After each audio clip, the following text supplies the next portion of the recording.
Amém. Amém.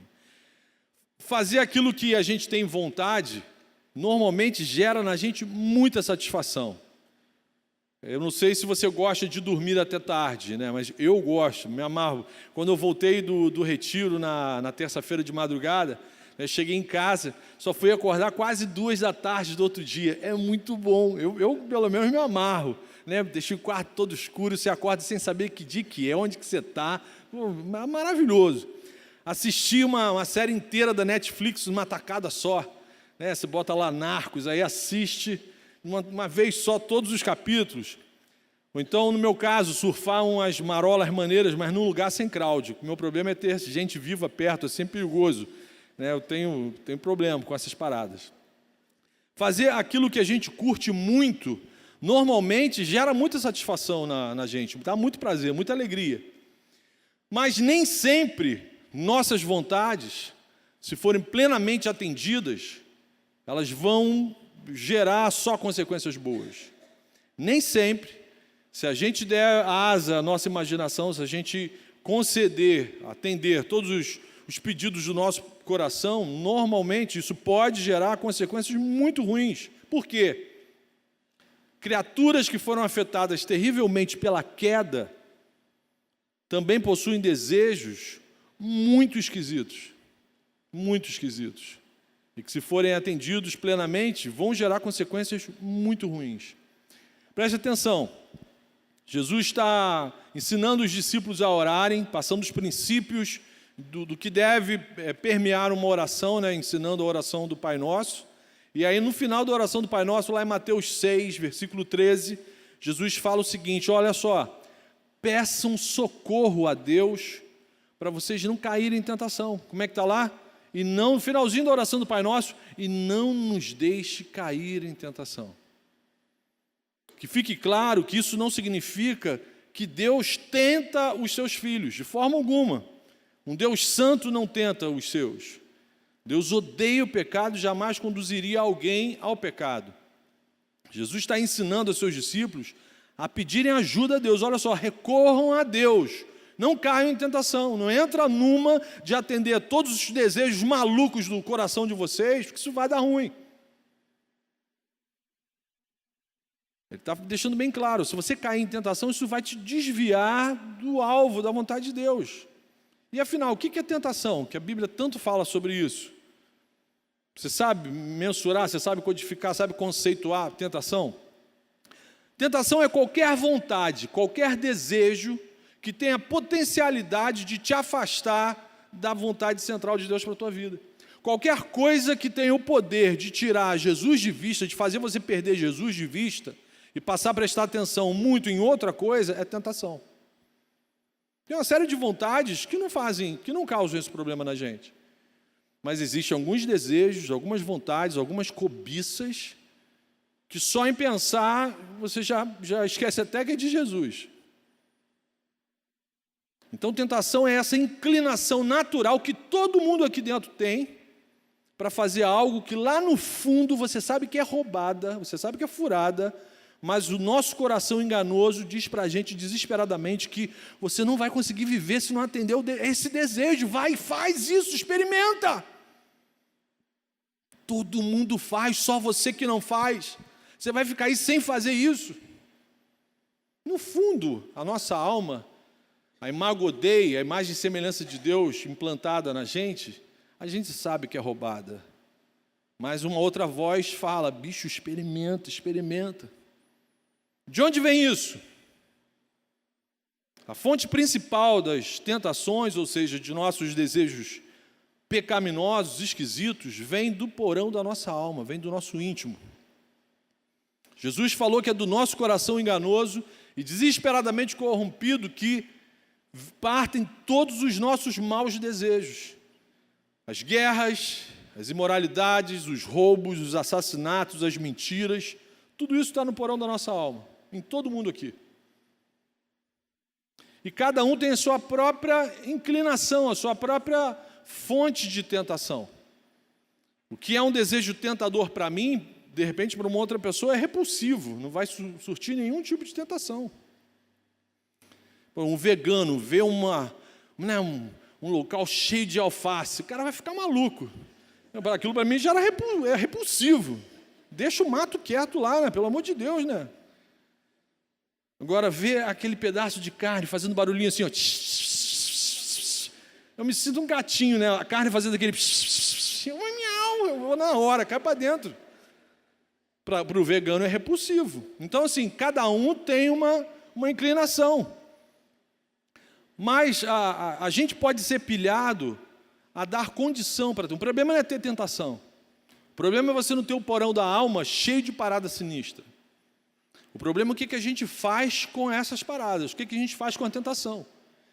E existem os mecanismos que podem pilhar a gente a abrir a portinha do porão da alma e liberar, literalmente, deixar o bicho solto. Existem agentes internos e externos que pilham a gente para dar asas à imaginação e o famoso experimenta, cara, o que tem? Então existe um agente interno, que é o nosso coração enganoso, que é o mais difícil da gente resistir, o mais difícil da gente dominar e controlar. Porque ele mente para a gente mesmo, já dizia o profeta que mentir para si mesmo é sempre a pior mentira, né? Renato falava uma parada dessa. Ele mente para a gente dizendo, cara, isso vai ser bom para você. Aí você ainda fica procurando justificativas bíblicas para chancelar aquela parada que você sabe que é errado.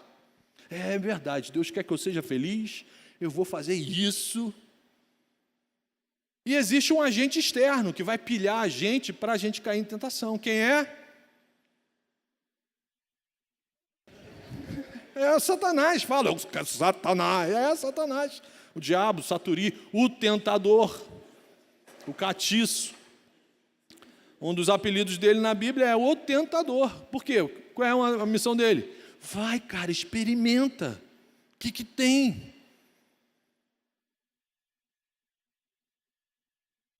Ele é o maior pilhador, mas não é o mais difícil da gente enfrentar. O mais difícil da gente enfrentar é o agente interno, é o nosso coração mentiroso. Mas ele é o cara que mais nos incentiva a darmos condição para os nossos desejos desprovidos da graça de Deus, da vontade de Deus. Por quê? Porque ele sabe que cair em tentação, ceder a esses desejos, vai causar um estrago violento na nossa relação com Deus, na nossa relação um com o outro e na nossa relação com a criação. Por isso que ele tem esse interesse. Cair em tentação cria um ruído horroroso na nossa relação com Deus, com o próximo, na nossa relação com o nosso próprio intelecto, coração. Então, repetindo, ser tentado em si não tem problema, não tem grandes problemas. Jesus foi tentado. Se Jesus foi tentado, é óbvio que os seus discípulos também o serão. Inclusive todos os dias, inclusive nesse momento. O X da questão é isso. O que a gente faz com a nossa tentação? Eu vou resistir? Vou fugir? Ou eu vou ceder ao apelo de alguma vontade esquisita e cair em tentação? Você pode abrir ou ligar a sua Bíblia em Tiago, capítulo 1. Tiago é um dos irmãos de Jesus. Depois que Jesus nasceu, José não ficou só olhando para Maria, né? Ele atendeu a ordem de crescer e multiplicar. Tiago é o primeiro filho depois de Jesus. Tiago, capítulo 1, versículo 14. 14 e 15.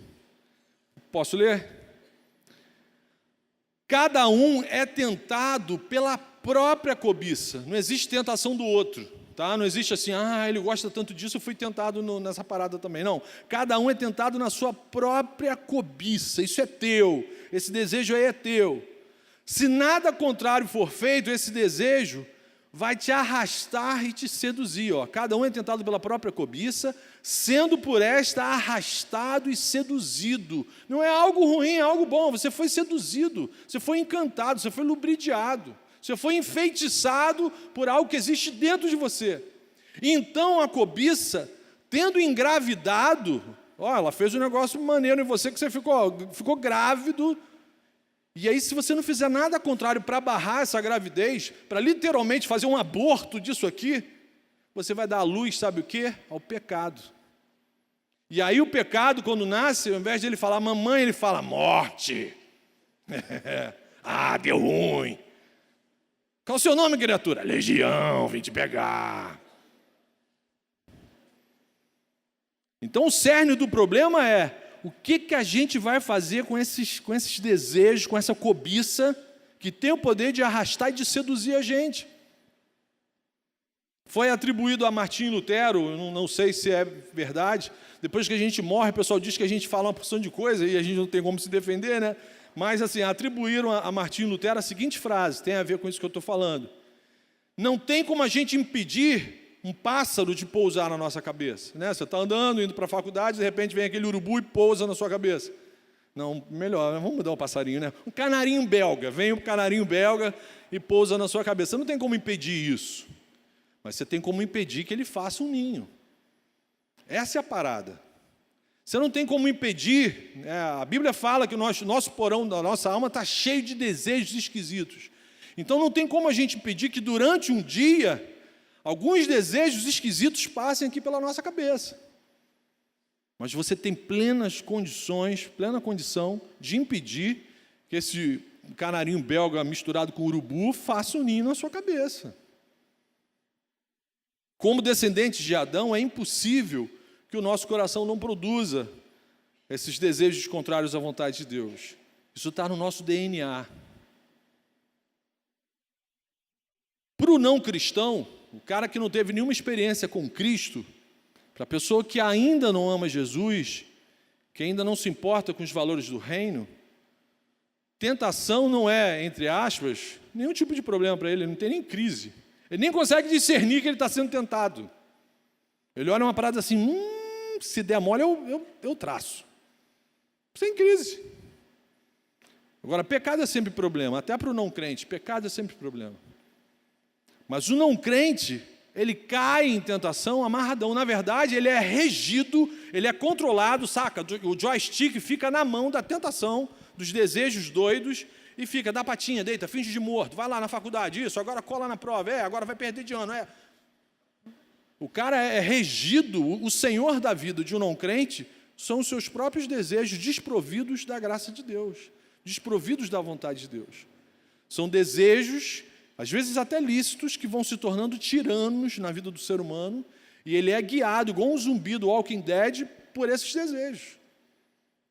Ele não tem crise, ele não acorda segunda-feira de manhã e eu acho que eu pequei nesse final de semana, eu nem lembro o que eu fiz, mas eu acho que ele não tem essa crise.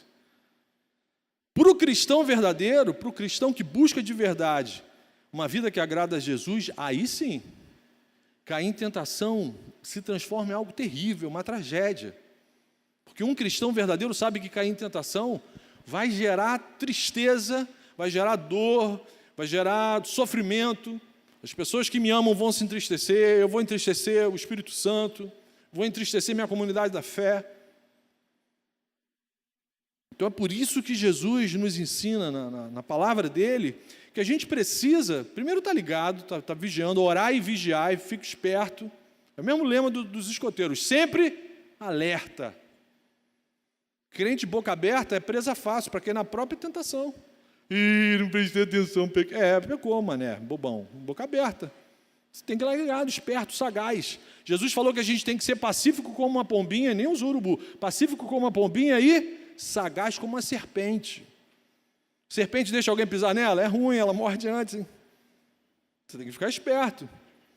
E quais seriam esses recursos que a gente precisa se apropriar para a gente não cair em tentação, para a gente vencer as tentações? Já que é uma parada inevitável, você vai ter que enfrentar, você vai ter que conviver com essa parada. Até Jesus voltar e glorificar a nossa carne, você vai ter que enfrentar essa parada aí. Então, quais seriam esses recursos? Primeiro recurso, não sei se você está anotando, mas alguém está gravando, então fica para a eternidade. Amém. Primeiro recurso é pedir ajuda a Deus, oração. Primeiro recurso é oração. Jesus ensina isso para os seus discípulos, peça um socorro a Deus. Você já está assumindo, pai, se o Senhor não me ajudar, vai ficar difícil, pai. Pai, não me deixe cair em tentação. Me faz ficar esperto, me faz ficar alerta. Me dá o discernimento de que, esse ambiente, com essa galera, e estou sentindo cheiro de enxofre. Vai embora, vaza. Então, ore, a oração é o primeiro recurso. Não perca Jesus de vista. Não perca Jesus de vista. Você fala para ele: Jesus, eu não quero mais que os meus desejos esquisitos sejam o Senhor na minha vida. Eu quero que o Senhor seja o meu guia, o meu ajudador. Segundo recurso, se você está anotando aí, é se revestir do conhecimento da palavra de Deus. Isso que a gente passou o dia inteiro fazendo aqui na igreja, é se revestindo de autoridade, de poder, de recurso, para vencer as tentações. Jesus resistiu a todas as tentações por causa do conhecimento bíblico, citando o quê? Deuteronômio, a gente estudou hoje. Satanás tentava ele respondia com uma passagem bíblica. Agora, se você não conhece nenhuma passagem bíblica, só conhece, qual é o versículo que você conhece? Jesus chorou. Chora também, cara. Começa a chorar aí que você vai levar muita lambada aí. Jesus chorou, eu também vou chorar. Então chore aí, criatura. Como que anda a sua leitura bíblica? Você está acompanhando aquela proposta da igreja? Cara, a gente precisa se revestir de conhecimento da palavra. Fim de semana de treinamento, poxa, hoje, maravilhoso. O apóstolo Paulo fala lá em Efésios 6, ele compara esse conhecimento, você adquirir conhecimento da palavra de Deus, ele compara isso a uma armadura. Quanto mais conhecimento de Deus, mais você está revestido de um equipamento que vai te ajudar a enfrentar Satanás, enfrentar as tentações, enfrentar o dia mal. Paulo afirma que para vencer e resistir às tentações, às investidas de Satanás na nossa mente, o cristão tem que estar cheio do conhecimento da palavra de Deus. A palavra de Deus é o verbo, é Jesus que está ali. Por isso que a gente é transformado num momento como esse da exposição da palavra, não é porque eu sou bom de argumentação não, eu sou uma tragédia, não é isso. É porque Jesus se manifesta nesse momento, aleluia, aleluia. Então a gente precisa ter esse conhecimento, eu preciso estudar, isso é vital para a gente. Terceiro recurso que a gente tem para vencer as tentações, você tem que mortificar esses desejos esquisitos. Você tem que cortar o suprimento de oxigênio desses desejos esquisitos. Você tem que pisar no tubo, desligar a tomada, deixar o bicho anêmico, matar se possível. Você tem que mortificar isso. Você tem que dizer não para as tentações. Mateus 6, versículo 24. Se alguém deseja seguir Jesus, renuncie a si mesmo. O que é renunciar a si mesmo? Interpretação de texto, não precisa nem saber de teologia, é só saber português. Renuncie a si mesmo. Você vai ter que dizer não para muita parada dentro do seu coração. Vai ter que dizer não. Tome a sua cruz. O que era isso para o palestino do primeiro século? Para o cara daquela região, quando Jesus fala uma parada dessa aqui, o que era tomar a sua cruz? Eles olhavam, o dia inteiro tinha algum cabrunco pendurado numa cruz lá, apodrecendo. Tomar a sua cruz pega esses desejos esquisitos, leva isso para a pena de morte, todo dia. Todo dia. Você tem que dizer não para os desejos contrários à vontade de Deus. E quem aqui ama Jesus, quem aqui é a habitação do Espírito Santo, o Espírito Santo fala para você: Marcão, olha só, essa olhada que você deu, isso é dos infernos, isso é maligno. Marcão, essa frase que você ia digitar aí no Facebook, isso aí é maligno, Marcão. Então o Espírito Santo fala para a gente, olha só, isso aí não dá, isso aí não rola. Leva isso para a pena de morte, você tem que dizer não. Se antes de seguir Jesus você apelava para a mentira, para se dar bem, agora, por amor a Cristo, cara, você tem que parar de mentir. A mentira é um recurso, né? Um subterfúgio. Pô, de repente você conta uma história para ficar bem na fita. Cara, mas por amor a Jesus, você tem que dizer não para essa tentação de mentir. Pô, vou inventar uma história. Não. Fala a verdade. Vai perder a namorada, mas vai falar a verdade. Vai ficar bem na fita com Jesus. O cara que se acostumou a enganar, colar na prova, em Jesus, você tem que parar de fazer isso, cara. É uma fraude, é um roubo, é um engano, é uma mentira. O cara que é egoísta e preguiçoso, sabe que tem uma galera lá na célula passando maior veneno, maior perrengue, sabe que pode ajudar. Cara, por amor a Jesus, você tem que largar a tentação da preguiça e se mexer, sair do lugar de conforto e fazer alguma coisa. Você tem que dizer não para a preguiça e ajudar o próximo. É Jesus que está dizendo isso, não é pastor nenhum. Você quer me seguir? Negue-se a si mesmo. Diga não para uma série de paradas erradas aí no teu coração.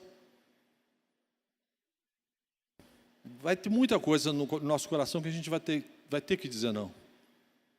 Namorados, cristãos. Não vou pedir para você levantar a mão, não. Faz assim agora. Ufa, Jesus. Namorados cristãos. Se você, além do seu namorado, do seu parceiro, você ama Jesus, então você não vai dar vazão para impureza sexual no seu namoro. Cara, você ama Jesus. Você está com vontade. Pô, ela é linda, escovou o dente, botou perfume, tomou banho. Eu já até mandei Satanás embora, nem preciso da ajuda dele. Mas você vai ter que dizer não. Para impureza, para lascívia, para impureza sexual. Para Deus, um homem só deve ter relações sexuais com a mulher que ele diz que ama quando ele virar homem. Como é que é isso, Marcão?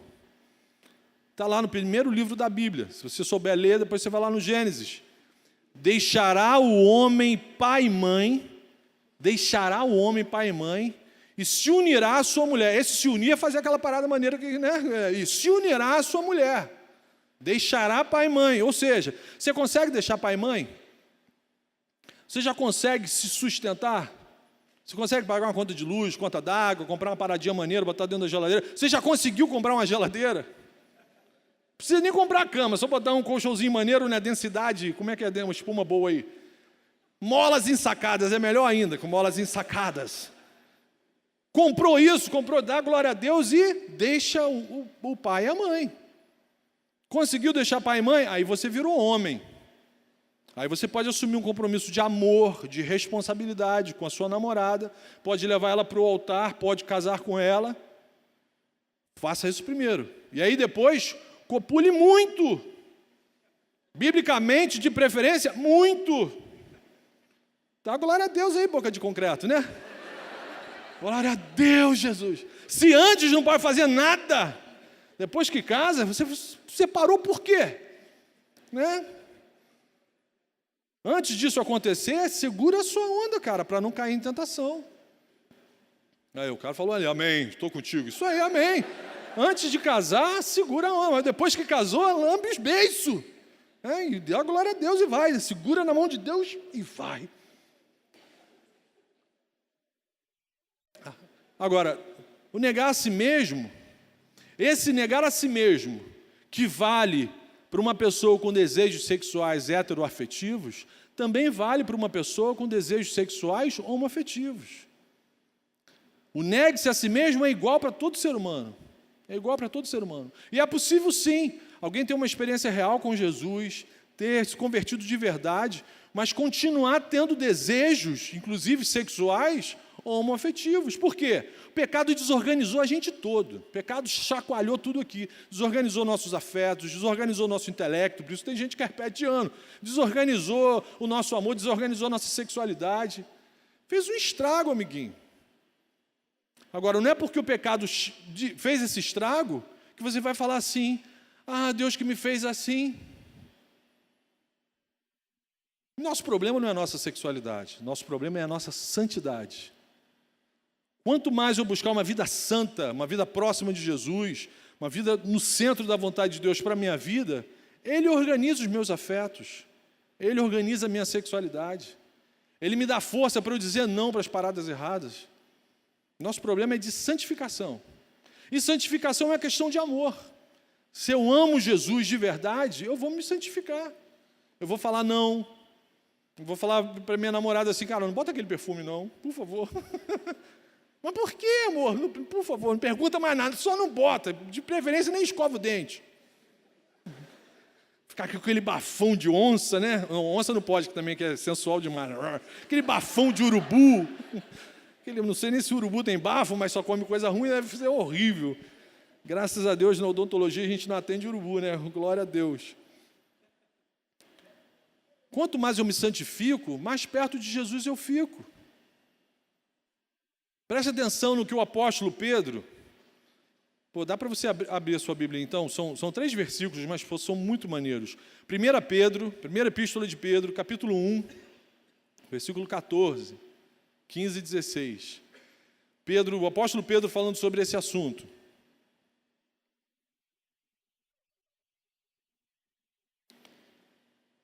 Versículo 14, ele começa, filhos obedientes. Se vocês são filhos obedientes, na NVI aqui do Marcão, se vocês são filhos obedientes, não se deixem amoldar pelos maus desejos de outroras, quando vocês viviam na ignorância. Quando vocês viviam sem Jesus, vocês eram moldados por esses desejos. Agora não. Mas, assim como é santo aquele que os chamou, esse Jesus que chamou vocês da escuridão para a luz, é santo. Sejam santos vocês também em tudo que o fizerem. Em tudo. Versículo 16, pois está escrito, sejam santos porque eu sou santo. Então, santificação é uma questão de amor.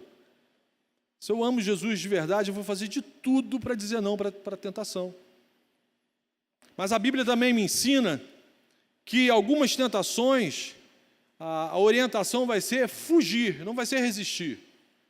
A Bíblia me ensina, que esse é outro recurso, é que você não é obrigado a ficar resistindo a todas as tentações. Existem desejos que, quando você vê o ambiente todo propício, todo montado para você ceder aquele desejo, a Bíblia vai falar, fuja, sai correndo. É o exemplo da namorada que eu sempre... é uma caricatura boa. Então, assim, você chegou para namorar lá, para visitar a sua amada, aí ela fala, não tem ninguém em casa. Aí você já faz o sinal da cruz. Não, o sinal da cruz não pode, né? Você se benze, sei lá, você faz o sinal da cruz, sim, e foge, sai correndo, cara. Sai correndo. Sai correndo. Você vai ficar sozinho com essa namorada. Vamos ver um filme de terror. É ruim, hein? Vai acabar em Love Story, Lagoa Azul, essa parada aí, Fred Krueger e Jason se beijando lá. Tá maluco? Vai embora, cara, foge. Foge. Então, o quarto recurso é fugir das tentações, fugir da tentação. Alguns desejos a gente consegue resistir, outros, cara, não vai dar para resistir. Não vai dar para resistir. Aí você tem que fugir. Sabe aqueles amigos de Satanás? Conhece amigo de Satanás? Aquele que te oferece maconha, pó, álcool a balde, ainda fala, não, eu estou pagando. Isso é amigo de Satanás. Aí te oferece essas paradas nas festinhas, na escola, na praia de Itaquá. É para você andar com gente assim? Não. Se você sente tentação por essas paradas, cara, é para você ver o cara chegando, você já vai embora. Faz o sinal da cruz e vai embora. Já fala de longe assim, Satanás, aí já vai embora. Já vai embora. Meu irmão, se você se sente tentado a dar um tapa na pantera, né? Dar um tapa na pantera, usar alguma forma de artifício químico para ficar doidão, por amor a Jesus, é por amor a Jesus. Você tem que fugir dessas pessoas e desses lugares, que às vezes o lugar é propício, sabe? Você lembra o Egito, antigamente eu fazia umas paradas aqui, aí daqui a pouco você já está igual boneco do posto, já fazendo tudo de novo. Então, cara, você tem que fugir. Até você ter força, resistência, ou de repente nunca vai ter, de repente vai ter que fugir mesmo. Do amigo que fala assim, mas você nunca mais veio aqui em casa, você vai falar, cara, olha só, eu te amo, mas aí na tua casa eu não vou não. Quando eu chego aí, já sinto o cheiro da marola, já fico doidão, não, eu nem vou mais aí, cara. Usa um bom ar, né? Joga água sanitária aí, desinfeta, chama o Marcão para benzer esse negócio. Cara, eu não volto mais aí. É para fugir, para sair correndo. É melhor ser interpretado como louco do que cair em tentação. Fala para o teu amigo, cara, olha só, agora eu sou fanático, eu sou crente, eu virei crente, virei fanático, eu vejo maconha, eu quero queimar de outra forma, Aí o cara fala, eu também quero queimar, aleluia, vou queimar. Não, eu quero queimar de outra forma. Eu sou fanático, esse exemplo foi ruim. Eu vou jogar água, eu vou estragar, vou jogar no vaso, esse exemplo foi bom. Vai fugir, cara. Exemplo 2, vamos voltar para o namoro. Esse negócio de esse matagal queimado, fica um cheiro esquisito. Vamos voltar para o namoro, é mais fácil de administrar esse negócio aqui. Namoro, se o seu namoro, toda vez que o casal de pombinho fica sozinho, a programação sempre acaba em imoralidade sexual, cara, é melhor fugir. É melhor você terminar esse namoro. E falar a verdade, olha só, eu te amo, mas sempre que a gente está junto, a gente acaba mais junto que deveria ficar junto, então é melhor a gente separar. Eu amo Jesus mais do que você. Então não dá para a gente, eu não estou conseguindo administrar. Dei um azar, você é bonita, linda, cheirosa, eu não consigo. Então se não consegue, cara, é para fugir. Ou então, pelo amor de Deus, não fica sozinho nunca, né? Aqui namoro social, onde tiver gente, a gente está junto. Beleza, isso aí, sozinho não dá. Se de fato vocês amam Jesus, é melhor terminar o namoro e os dois ficarem bem com Jesus do que vocês continuarem nisso e virarem marionetes do diabo. Um exemplo top na Bíblia. Hoje o Felipe falou nele, em José. Um exemplo top. José fugiu literalmente de uma tentação. Vou pedir para você abrir sua Bíblia de novo. Gênesis 39. A partir do versículo 6.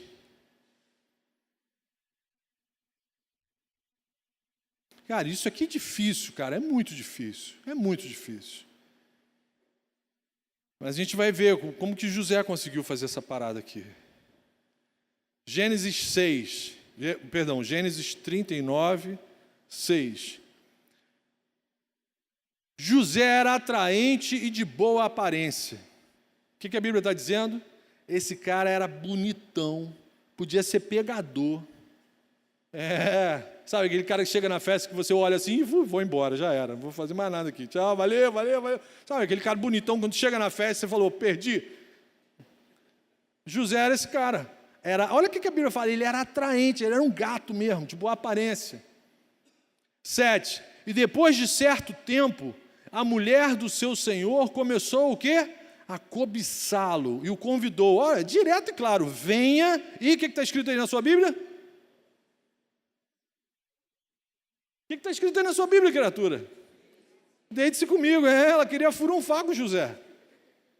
Essa das antigas, né? Minha idade. Mas ele se recusou e lhe disse: meu senhor não se preocupa com coisa alguma da sua casa, e tudo o que tem deixou os meus cuidados. Ninguém desta casa está acima de mim. Ele nada me negou a não ser a senhora, porque é a mulher dele. Como poderia eu, então, cometer algo tão perverso e pecar contra Deus? Olha o que José fala, que coisa maneiríssima. É isso que a gente tinha que falar o tempo todo quando ficasse diante de uma parada, de uma tentação estonteante.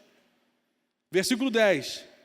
Assim, embora ela insistisse com José dia após dia, viu? A pessoa que não é crente não tem crise nenhuma com tentação, ela quer cair em tentação.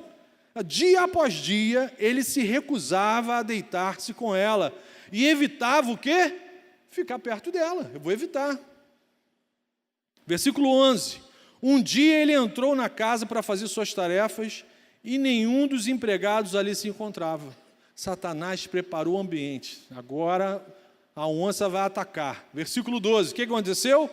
Ela o agarrou pelo manto e voltou a convidá-lo. Vamos, deite-se comigo.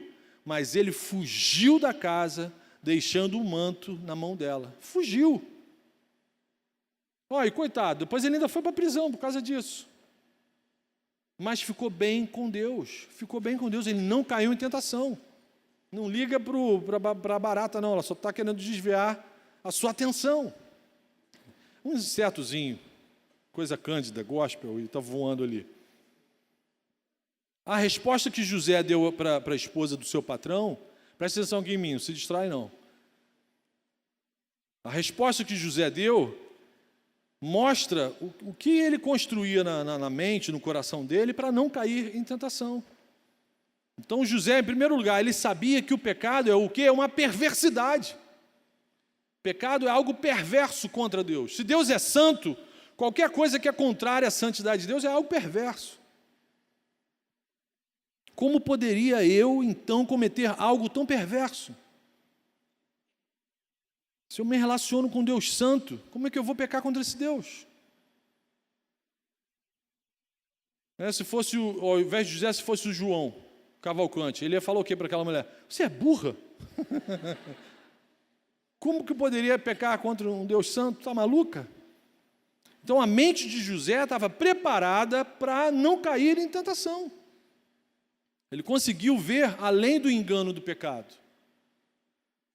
Se a nossa mente falhar nessa identificação que um desejo que está se construindo ali é uma roubada, a gente vai cair.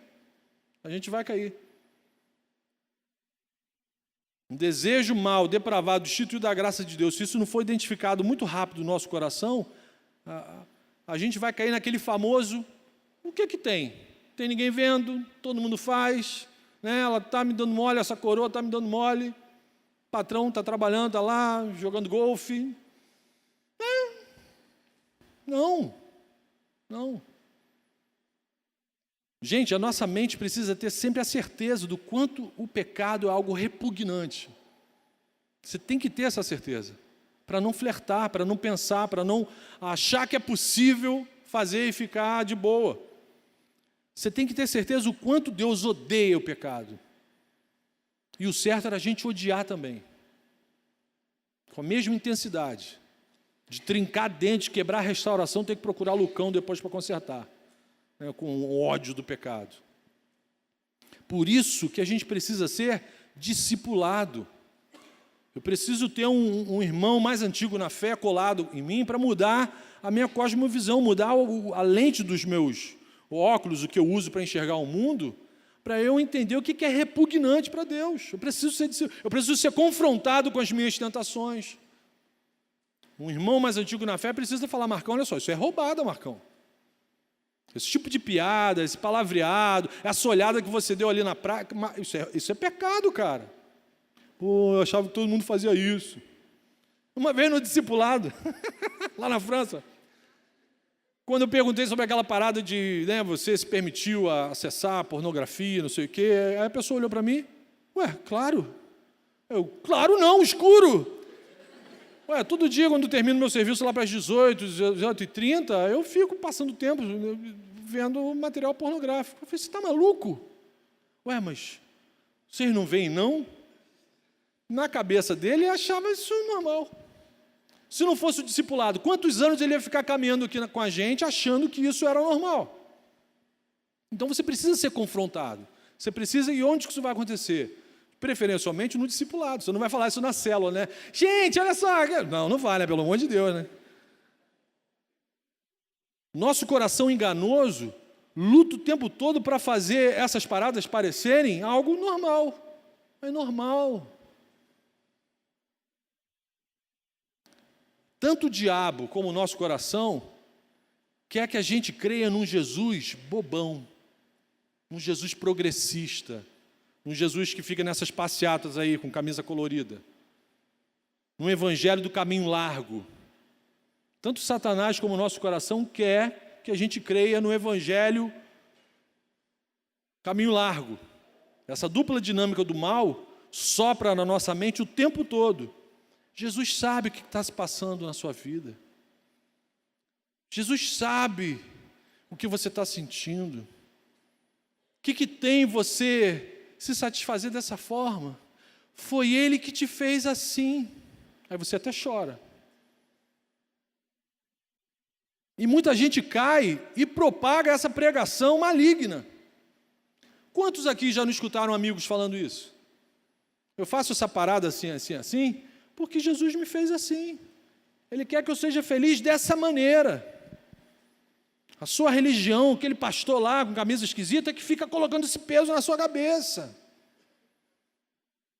Eu ouço muito isso. Para justificar pecado, a pessoa fala isso: Deus que me fez assim.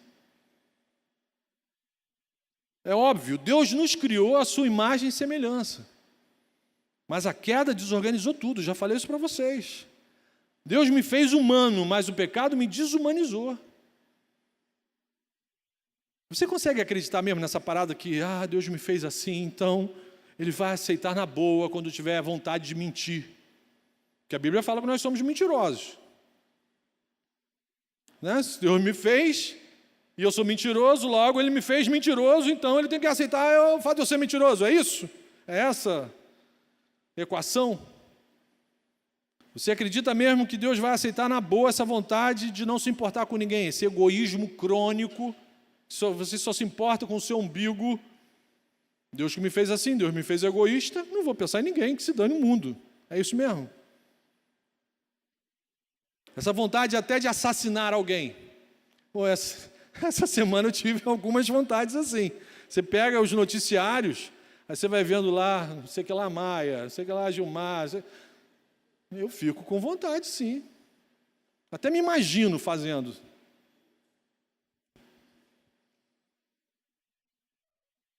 Eu não posso falar, Deus me fez assim, então eu vou lá, contrato uma gangue. Né? O que tem? Foi Deus que me fez assim. Eu sinto vontade de matar os outros, você não sente, não? Então, aquela parada assim, eu sinto desejos sexuais por pessoas do mesmo sexo. O que tem? Deus me fez assim. Eu sinto desejos sexuais pela namorada do meu melhor amigo. O que tem? Deus me fez assim. Aí você já dá aquela olhada sinistra para o amigo. Já rosna, mostra o canino. Sai para lá, Satanás. Cara, isso é uma... Cair em tentação é como aquela ilustração do cachorro que se satisfaz comendo o próprio vômito. Por isso que Jesus ensinou para a gente, estejam alertas, orai e vigiai. Pai nosso que estás nos céus, não nos deixe cair em tentação. O estrago é muito grande, o sofrimento é muito grande, a tragédia é muito grande. A quantidade de pessoas, além de você, que vão sofrer, cara, isso não tem preço. Eu quero concluir pensando numa questão. Existe alguma coisa que eu e você, que a gente possa pensar, que possa tornar realmente o pecado revoltante para a gente? Algum mecanismo mesmo, alguma coisa que você intencionalmente traz à sua mente para tornar o pecado repugnante? Que possa ser como se fosse um botão de emergência para a gente apertar para não cair em tentação? Tem a cruz de Jesus. Olhe para a cruz. Toda vez que você sentir um desejo, uma cobiça, uma compulsão para fazer uma parada que você sabe que vai desagradar a Deus, olha para a cruz. Sempre que você for tentado, olha para a cruz. Só a cruz mostra com perfeição o quão repugnante é o pecado para Deus, a ponto dele executar, assassinar o seu próprio filho para livrar a gente dessa coisa terrível, repugnante que é o pecado. Olha o que aconteceu com Jesus por causa dos nossos desejos destituídos da glória de Deus. É só a cruz que mostra com perfeição o amor de Deus por mim e por você, mas também o ódio que Ele tem pelo pecado. Eu e você, a gente precisa lembrar que a graça custou muito caro para Jesus. Isso que a gente está vivendo hoje aqui, nesse momento, nesse exato instante, custou muito caro para Jesus. Como que eu vou trair o amor de Jesus por mim por causa de um cigarro de maconha? Que pior, alimenta a violência nesse país. Uma porção de gente morre por causa do meu prazer egoísta. Ainda me deixa burro. Por isso que eu e você, a gente deveria sempre falar a mesma frase que José falou para a mulher de Potifar. Como poderia eu cometer algo tão perverso contra Deus? Meu irmão, olha para a cruz, olha para Jesus. Pensa que tem uma galera no reino que te ama, que está orando por você. Uma galera que está intercedendo para que você não caia em tentação. Orando para que você não perca o encanto por Jesus, para que você não perca Jesus de vista. Olha para a cruz, vença as tentações, amém? Esse é o nosso botão de emergência, olha para a cruz. E se ainda assim, eu e você, mesmo a gente fazendo isso tudo, a gente tropeçar e cair, nós temos um advogado junto ao Pai, amém? A gente tem um advogado junto ao Pai. Lembre-se de 1 João 1,9. Se confessarmos os nossos pecados, Ele é fiel e justo para nos perdoar os pecados e nos purificar de toda injustiça. Amém? Feche seus olhos, vamos orar. Em silêncio, examina aí o seu coração. Peça para o Espírito Santo te ajudar nesse exame. Pergunta ao Espírito Santo se a liberdade que Cristo te deu tem sido usada para dar vazão a desejos contrários à vontade de Deus para a sua vida. Senhor Jesus, perdoa os nossos pecados, Senhor. Quantas vezes nos deixamos ser guiados por nossas tentações, Senhor, tem misericórdia. Quantas vezes entristecemos o Senhor e aos nossos irmãos. Lava a gente, Senhor, de todo o pecado, Senhor. Purifica a nossa mente, fortalece a nossa fé, Senhor. Enche a gente com o Teu Espírito Santo, Senhor. Nos ajude a odiarmos o pecado, Senhor. Nos ajude a lembrarmos sempre da cruz. Renova, Senhor, a alegria da salvação, isso que gera encanto, deslumbre pelo Senhor. Renova isso todo dia no nosso coração, Senhor, para a gente não pecar contra o Senhor. E obrigado pelo Seu amor, Senhor. Obrigado pelo Seu perdão. Obrigado pela família da fé, Senhor. Obrigado porque a gente sabe que tem gente aqui que ama a gente, que ora pela gente. Muito obrigado por isso, Senhor. Pela possibilidade da gente recomeçar. Toda vez que a gente leva um tombo, o Senhor é o Deus da segunda chance, Senhor. Muito obrigado por isso. Mas, Pai, não nos deixe cair em tentação, Senhor, e livra-nos do mal, pois Teu é o reino, o poder e a glória para sempre, Senhor. Amém, amém.